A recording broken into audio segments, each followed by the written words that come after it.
Everybody knows and loves him. He's Buck Sexton of the Buck Sexton Show, which you can watch right here on the First. So allow me to welcome Grizzly Adams. Buck, New York. They're in a bit of a pickle right now because, look, I mean, everybody like me down here in Houston and Texas, most of the country can talk about reopening the economy fairly easily. I mean, it's not a problem. There's not a big outbreak here. You are at the epicenter of where there is an outbreak, and Americans are dying by the thousands. You're stuck inside. What are you seeing? What's the pandemic like? What's the economy going to be like? How does New York begin to tackle this? I can talk about opening up Houston.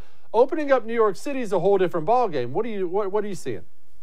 So the recognition, I think, is slowly beginning to seep in here, Jesse, that our climb out of this, just like as you pointed out, it's much worse here than it is anywhere else in the country, really anywhere else in the world at this point. I don't know what's really going on in China, but if you look at the New York numbers, New York City, because of population density, because of, I mean, I'm a big believer in the theory that the subway played a huge role in the spread of this, the very rapid and very, unfortunately, efficient spread of this virus. And then you have a lot of multi-generational families as well. And then piled on top of all that, you have a deeply incompetent city government that has been wrong and has been really irresponsible and just dumb at every stage of this. If you're asking what the economy looks like now, I mean, I walk around, grocery stores are open.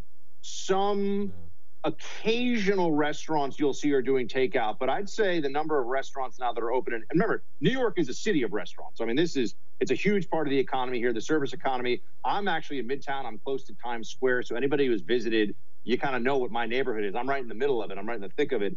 And Jesse, I'd say I was going to say 1 in 20. It might even be 1 in 50 restaurants right now that I see are open in any capacity. I mean, it's a very small number. Let's say 1 in 20. So I'd say 5% of the restaurants that I'm seeing in my neighborhood are open. And people keep assuming that the money's going to flow and that everything's going to come back and get turned on. No, they're missing what even when I say long term, 60 days from now, these restaurants are going to be wiped out. They're not opening again. That's what I think people don't understand. And it's not just the restaurant.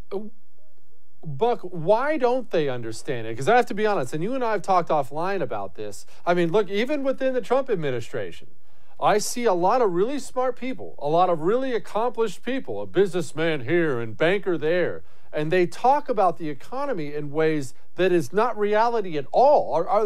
Are people just, once you get to that level of success, it's not as if you get dumb, but are you really just so far removed from what an actual small business goes through that you can't wrap your minds around it? The way people talk about businesses, it's like they think everybody's McDonald's and Google. And wow, I mean, just a couple months, it's fine. We'll shell out a few more Big Macs, ain't no biggie.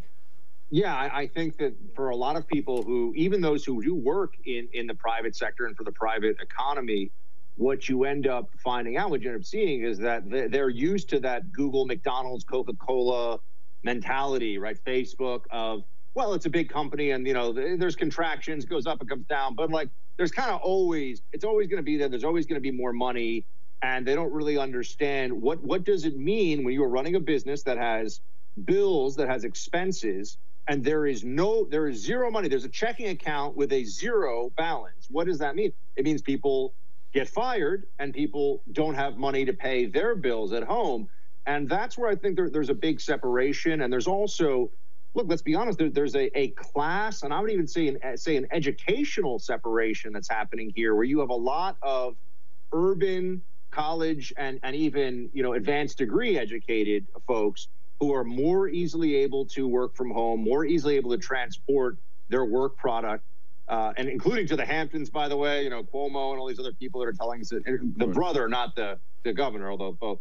And then you have folks who they have to show up to a place, do a service for other human beings, do a job with their hands and their physical being present, and they're completely out of luck. And they're being told still by the BuzzFeed warriors on their couches out in Park Slope, stay home, peasant. That's going to get really, really dangerous for our society here, because the economic devastation that we're going to face is not going to be something that you just turn back around. And that's what they don't understand. Hey, thanks so much for watching The First on YouTube. If you liked what you saw, go ahead and like and subscribe. You heard me. Like it, subscribe. You'll get a lot more of it and a lot more of me.